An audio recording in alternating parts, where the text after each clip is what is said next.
Hey guys, this is Dr. Anisha Galhotra and I am a first year PGJR in the Department of Radiodiagnosis GMC at Chandigarh. I had secured an All India rank of 352 in last year's NEET PG 2024 and I had also secured an All India rank of 109 in November NICT 2023. As many of you have requested me to post a video about the last 10 days before NEET PG 2025 that is going to be held on 3rd of August. So here I am with a video where I'll be explaining what the checklist is in the last 10 days, how to make a schedule and how to effectively spend your time in the next 10 days. Before we jump onto the video, I'd like to give you a little bit of disclaimer. If you are somebody who already has a plan in action, who already has a timetable and who knows what he or she needs to do, please go forward with it. This is not a video for you because I very sincerely feel that whatever your gut says, whatever you think takes precedence over any video, any faculty, any teacher, because at this point of time you should be trusting yourself, your instincts. Only you know what is best for you. So let's just get started. In this video, I'll be giving you a brief description about what is the checklist, what is the utmost important thing that you need to do in the last 10 days, how to effectively maximize your time and how to make a timetable so that you don't get exhausted but also you give in your best shot. So let's just get started with the video. So what my approach is going to be is that I will explain what needs to be done bare minimum for all the 19 subjects, and I will also give you a timetable towards the end, how you can effectively manage these 10 days and how you can include certain PYQs or GTs if needed in the last 10 days. As I'm going to be posting this video on 20th, I feel that if you have not started yet, then you will be starting by 21st. So the timetable will be from 21st till 31st. I would want you to keep 1st and 2nd as free day only, buffer day only, because the exam is on 3rd. So you cannot push the preparation till last day. We'll discuss what needs to be done on 1st and 2nd of August. But this schedule is basically for those who are starting right now and who want to complete their final revision by 31st of July. So let's get ahead. So short subjects, first we'll be dealing with the short subjects. I'll tell you why I've divided these subjects into short, medium and long subjects towards the end. Okay, let's start. We'll go prof wise. From second year, I think FMT is a short subject. So what you need to be doing is either RR or BTR. I put a slash in between because I really don't think that you need to club these. This is basically the same resource only. So in order to maximize your time effectively, I feel that you should either do RR or BTR. Of course, you need to do bookmark PYQs for all the subjects. I have just included them under every subject so that you don't miss out on them. I hope that you've already gone through PYQs. So you will have a set of bookmark PYQs. You just need to resort to that. I think that suffices. But for the last year, 2024, I feel that you should skim through every PYQ so that it is very superficial in your mind and it very directly comes into your mind once the question is in front of you in the exam, right? So go through all the PYQs of 2024 NEET PG, but before that only bookmark PYQs would suffice. I really don't recommend you watching the INI-CT PYQs because the bodies are different, the questions do not overlap. So in case you are somebody who is under FOMO, then you can do last year's INI or before that, but I've never done it myself, so I'm giving you a very honest advice because I myself have not done that, right?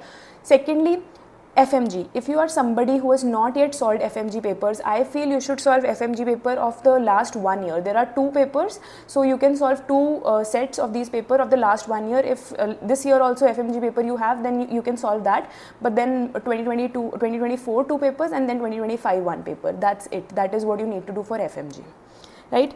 Bookmark PYQs. Then I will be giving you a brief hint also that you have to keep these things towards the end for 1st and 2nd August for each and every subject, because these things are very volatile and these are very important. Now this is my personal list. If you have a list of your own that needs to be done on 1st and 2nd of August, please definitely just resort to that. This is my list. These are things which I had written down on in my choti copy that I need to do no matter what on 1st and 2nd of August, right, for every subject. So IPC, BNS, snakes and poisons. Just save the PDF, screenshots, whatever you feel like. Now many of you have asked me that where to get these PDFs from.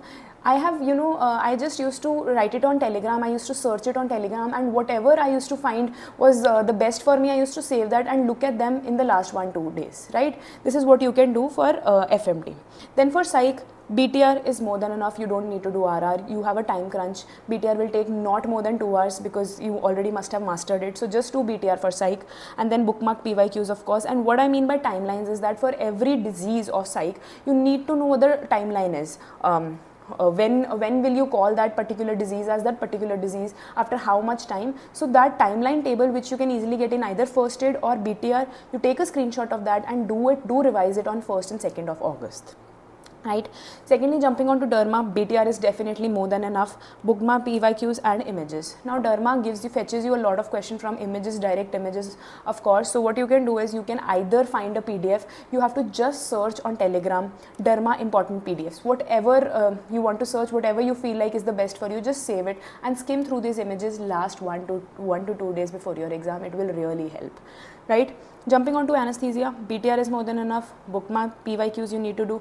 Now, see, why I am telling you to do a lot of these things as images, Mapleson, numbers, essay grading, pin index, because I feel anesthesia is an extremely volatile subject. There is a lot of numbers, lot of pictures, lot of values that you need to memorize. So what you can do is put anesthesia towards the end. Either you can do this, like you can read BTR of anesthesia very close towards the exam, or you can just specifically make sure that you have saved these particular screenshots or written it down that I need to do such things, because no matter what you do, I can guarantee you guys that even if you're a master of anesthesia, you will forget Mapleson circuit, you will forget ASA grading. So just make sure that you either do anesthesia closer to the exam, or you have a plan in action on how to revise anesthesia in last 2 days, right? Coming on to ortho. Now see, I feel that ortho is an extremely important subject for NEET PG. You get a lot of questions, and that too in depth. Recently ortho has gained a lot of importance, so what you can do is either do BTR. BTR, ma'am has already gone overboard with ortho BTR, so you can just watch BTR. Or now in this particular field, I would also recommend, if you have RR of any platform, just go forward with it, because ortho is one subject where more you read, it will actually help you. It's not like anesthesia where you will read 8-10 lectures of anesthesia and it will help you, because you will get less questions only. But from ortho, I feel it is gaining a lot of trend, so the more you read, it will definitely benefit you. So either do BTR or RR of any platform that you like. Next, see, classifications and gradings. You have a lot of classifications, a lot of gradings of ortho, so just make sure that you have screenshots for this for the last 1 to 2 days, right? And bookmark PYQs, of course.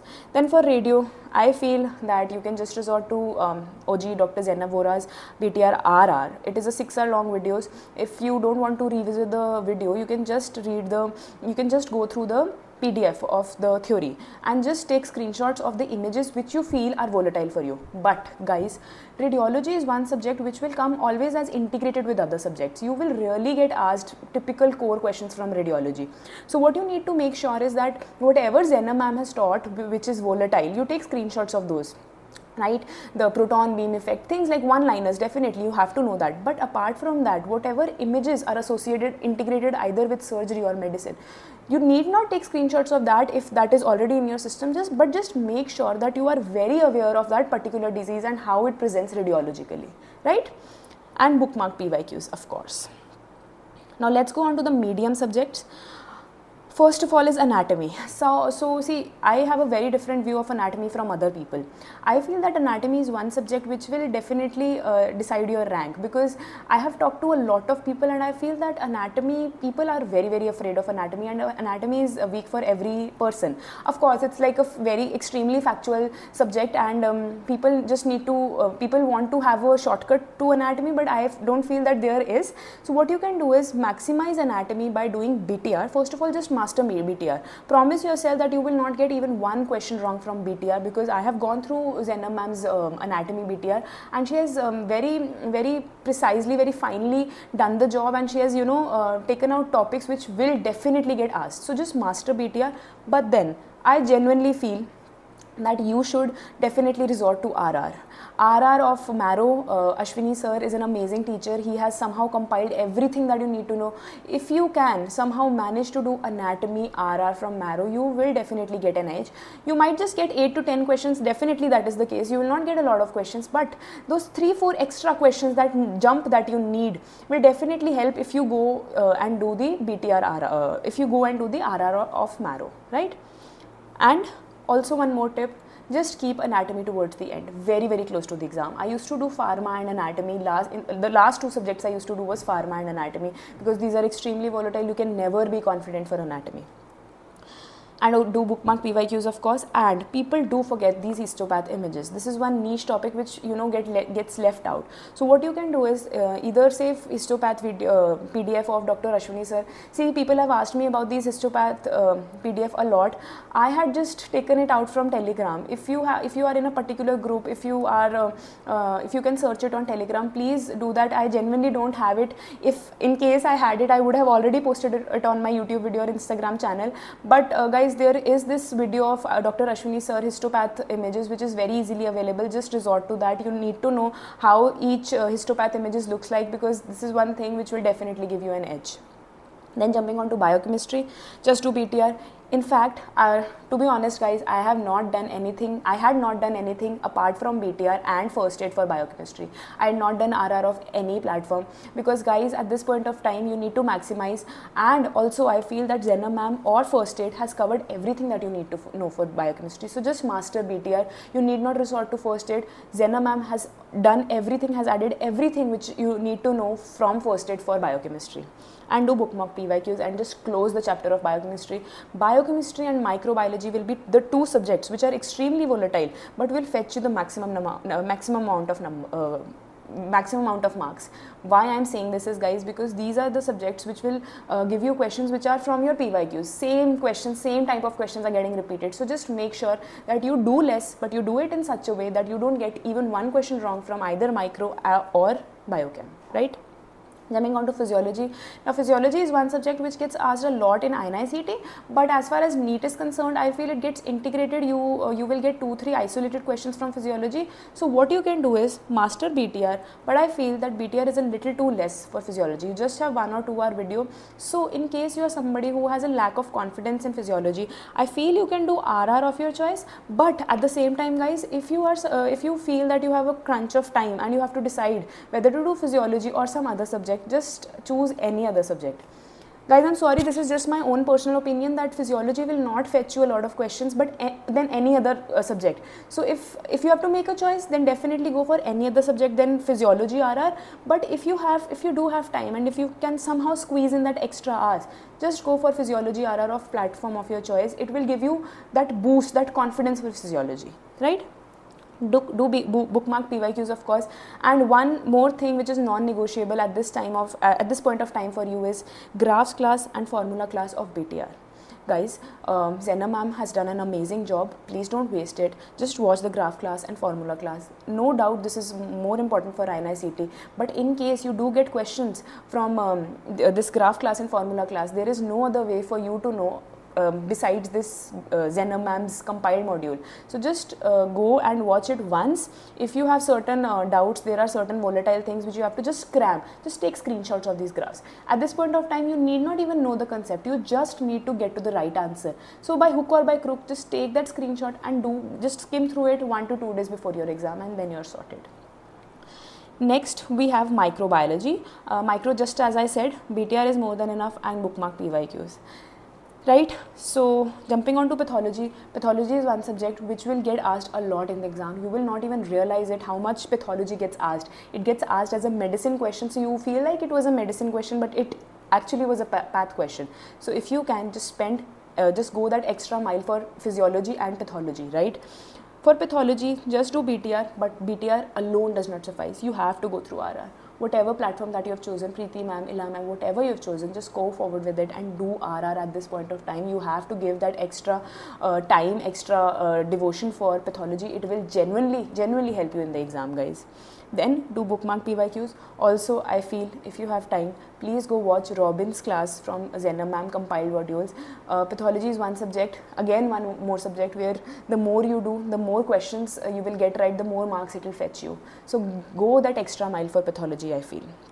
And please take screenshots of all the tables of BTR. Ma'am has compiled these tables of important markers, right? Whatever is given in BTR, which are tables, you will definitely forget it, no matter how much you try, right? These things are really important, so just take screenshot and do it on 1st and 2nd of August, right?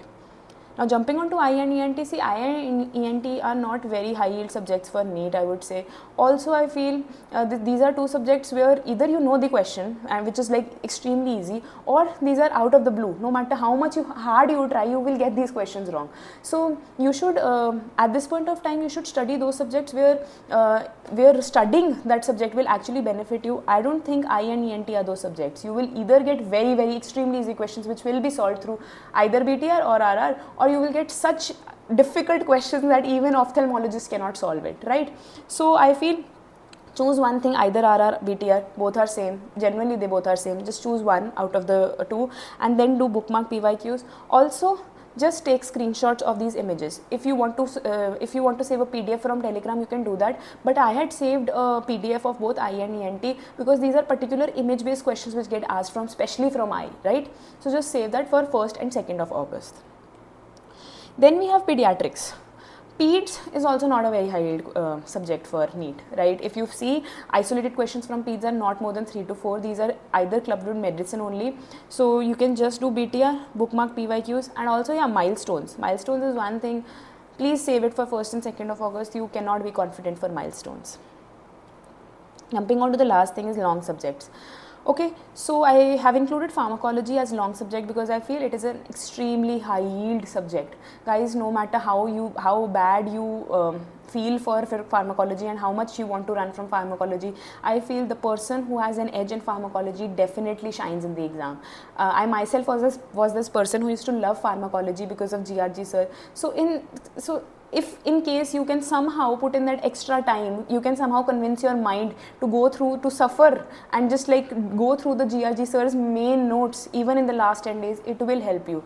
I don't expect you to do any other main notes for any other subject, but I genuinely feel that doing main notes for pharmacology will give you that extra edge. So if you can spend one day for pharmacology, that is not an issue, but go that extra mile, spend 10 to 12 hours on that video, on that GRG sir's main notes, skim through it, try to remember it, try to keep it very, very close towards the exam. Pharma was the last subject that I used to do, but guys, I genuinely feel that giving pharma that extra time will fetch you multiple questions right in the exam hall, right?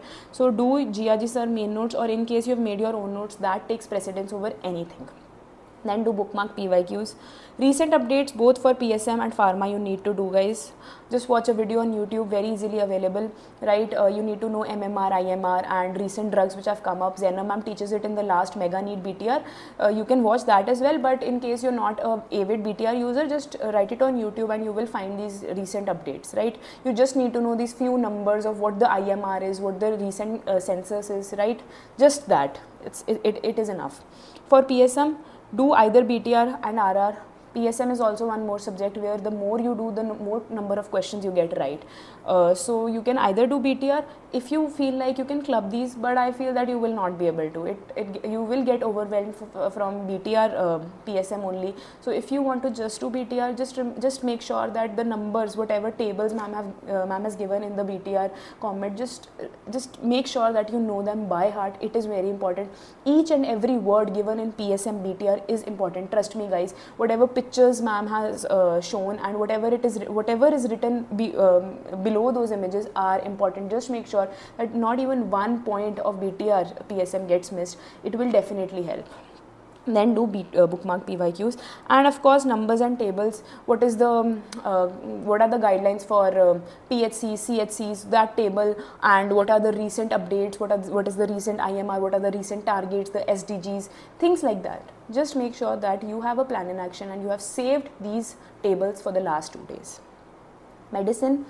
Guys, medicine is one subject which you will have to do, but the best way that you can close medicine in the last 10 days is doing BTR. Trust me, guys, if you have made your pharma, your microbiology, your physiology and pathology strong, BTR definitely does suffice. You just need to make sure that you have these algorithms, that those flow charts, the treatment guidelines in place, and other things get sorted by those 4 subjects of first and second year, right? So medicine, for medicine, BTR definitely does suffice. Then just do bookmark PYQs, and of course infection class is one thing which needs to definitely be done through BTR compiled modules. Last 2 subjects is OBGYN and surgery. Guys, I will tell you that OBGYN and surgery are 2 subjects which will definitely give you an edge, because people undermine these subjects. These subjects get overshadowed by medicine, but see guys, if you look at it, medicine will fetch you 25 questions, but OBGYN and surgery will individually fetch you 20-25 questions. So guys, don't undermine these subjects. These are some difficult subjects only. Last year the second set had a lot of questions from OBGYN and surgery, images based. So if you can spend that extra time on OBGYN and surgery by doing RR. See, if you go forward with Marrow RR, I have been a fan of both Sakshi ma'am and Rohan sir. So if you want to do, you can do whatever you want from for RR, but just do an extra RR. BTR really does not suffice for surgery and OBGYN. Ma'am has definitely given some amazing facts, some amazing points, but there are so many things which do get asked from surgery and OBGYN. So just make sure that you have something apart from PTR that you need to do for surgery and OBGYN, right? So do RR and BTR, to bookmark PYQ, flowcharts for the last day. You need to know what the algorithm is for both surgery and OBGYN, because clinical questions get asked. You need to know what the next step of management is, what the next step of treatment is for both these subjects.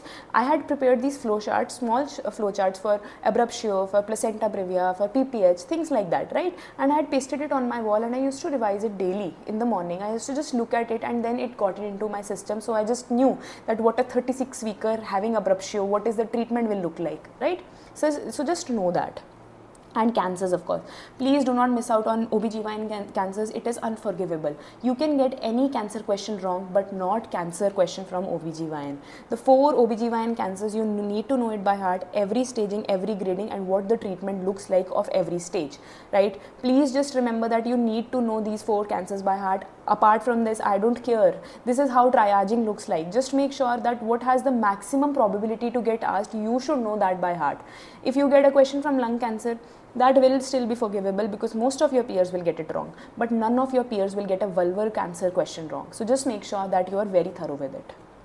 Same goes for surgery, RR and BTR, bookmark PYQs, and for both surgery and OBGYN, just make sure that instrument class is from either BTR or Telegram PDF, whatever you feel, just skim through that. People miss out on these niche things, histopath class, Robbins class, cancers class, infections class, instrument class. People miss out on these, and in the exam hall they remember that this is something that they needed to do. So that is why I have created a checklist for you. This was my particular checklist. I remember that I used to go through these compiled modules, because these are utmost important instruments, isolated instruments for anesthesia, for IE, ENT, surgery, OBGYN do gets asked in the exam. So just make sure that you're through with the BTR instrument class or Telegram PDF.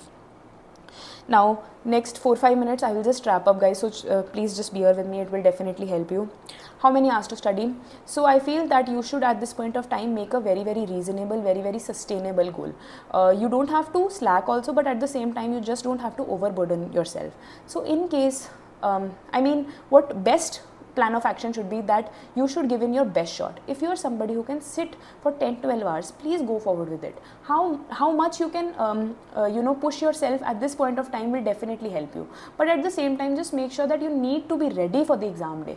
Don't overburden yourself, don't exhaust yourself, but I still feel that it should be north of 10 hours. Definitely, but just don't tire yourself. 10 to 11 hours was that sweet spot for me. If you want to study for 8 to 9 hours, that also suffices, but just make sure that for those 8 to 9 hours there is nothing that is going through your mind. You have that bullseye focus for that 8 to 9 hours. It actually does get into your system if you have that amount of conviction, but just make sure you somehow push it till 10 hours. It will definitely help you. Don't overburden yourself, don't exhaust yourself, and have that bullseye focus while you're studying. Nothing else in the world matters for the next 10 hours, for the next 10 days, guys, and then you will be done with it. How to make a schedule? I have already made a schedule for you. In case you want to take a screenshot of it, please feel free to do that. This was my schedule. Because why, guys? I had the medicinal subjects very, very strong. So I kept these medicinal subjects towards the initial part of my preparation, because I knew that I will remember it in the exam even if I've done it 10 days before. The surgical subjects were a little tough, a little rough for me. So what you can do is just make sure that you know what is your weak spot, what is your strong spot, and club the weak spot toward closer to the exam, and club the subjects which are, you know, split it. It can either be medicine or surgical subjects, and then do it as a whole bunch, right? So I used to do medicine, path, physio, peds and micro in the initial few days, and then I used to solve a certain few small subjects, so that I had the confidence that okay, I've done approximately 50% of the subjects, and I kept the surgical subjects closer to the exam. But I made sure that the most volatile subjects for the preparation, anatomy and pharma, were towards the end. These are the two subjects you can never feel confident about. Please don't be under that impression that pharma you will remember even if you have done 10 days before the exam. You will not remember. Trust me, guys, you will feel a lot of guilt in the exam hall, because it will not come to you. Trust me, I had pharma as an extremely strong subject, but it did not come to me when I had done pharma very far from my exam, right? So this is it, guys. And secondly, what I want to tell you is that, you know, just make sure that you club certain small subjects. Why I had divided into small, medium and long is that, you know, small subjects you can do 3 in a day, medium subjects you can do 2 in a day, long subjects you can keep 1 in each day. But just make sure that not more than 1 day gets spent for any particular subject, even if it is medicine. You have to give closure to medicine. It is not a general medicine exit exam, it is your NEET PG entrance exam. So you need to have a fair idea of every subject. Don't push for particular one subject and miss out on the other subjects. You need to triage it. You need to be wise right now and just complete your syllabus. Don't go in the exam hall without completing your subject, without completing your syllabus. It will be a blunder. You will not feel confident for that particular subject, guys. So this is like an example of what I used to do. I had given 4 times NEET PG and INICT, 2 INICTs and 2 NEET PG. So this was the best plan of action for me. This is the same routine I used to follow every time. Just make your own schedule. If you want to follow this, just feel free to follow this. Keep last 2 days for buffer. I have told you 1st and 2nd of August. I have already told you what you need to do for particular subjects. Write it down on a piece of paper, take screenshots, whatever you want to do, but just make sure in these 2 days you go through the most volatile stuff for all the 19 subjects.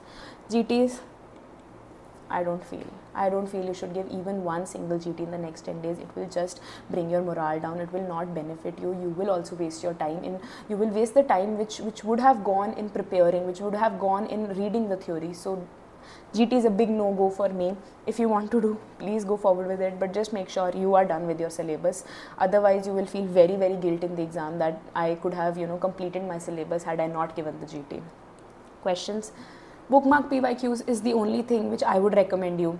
PYQs will definitely fetch you multiple questions in the exam hall, but at the same time, if you're somebody who is lacking that confidence, who needs to go through something else, I feel you can give subject-wise tests for that particular subject you are weak at, but still I feel that questions is something you should not be looking at right now. You should plan on how to maximize theory, because the content is something that will help you in the exam hall. Isolated facts, isolated questions will not help you. Questions are not going to be coming from a particular platform. Questions are going to be coming from a particular topic. So just make sure that you're done with theory and then you jump onto the questions apart from bookmark PYQs. So this is it, guys. And the last thing I just want to tell you is that this was my mantra for the last 3-4 months before the exam hall. At this point of time, most of you must be going through a lot of anxiety. You must be facing panic attacks. You must be sick to your stomach. I just want to tell you guys that you're not alone. It gets to the best of us. It got to me. I remember that I was struck down to the bottom, but this was the one thing that kept me going. That ek din sab theek ho jayega. Just have that confidence, just have that faith, just have that belief in your process. In the morning when you wake up, just have a plan in action, write down your schedule and just make sure that you somehow compose yourself, sit down on the table and study. Give yourself that time, give yourself that motivation for the next 10 days, and I promise you, once you are out of that exam hall, you will be so damn proud of yourself. You will tell it to your parents that I don't care what seat or what college I will get. I gave it my best shot. This is what I felt, and then, you know, guys, ek din sab theek ho hi gaya. In English, it means that one day everything will get fine. It got fine for me, it will get fine for you. Good luck, guys. May God be with you. I know you will do great. Just compose yourself. And guys, if you have any other doubts, any other queries, feel free to comment in the comment section. I will get back to you for the next 10 days. Good luck guys. I hope you like the video. Bye bye.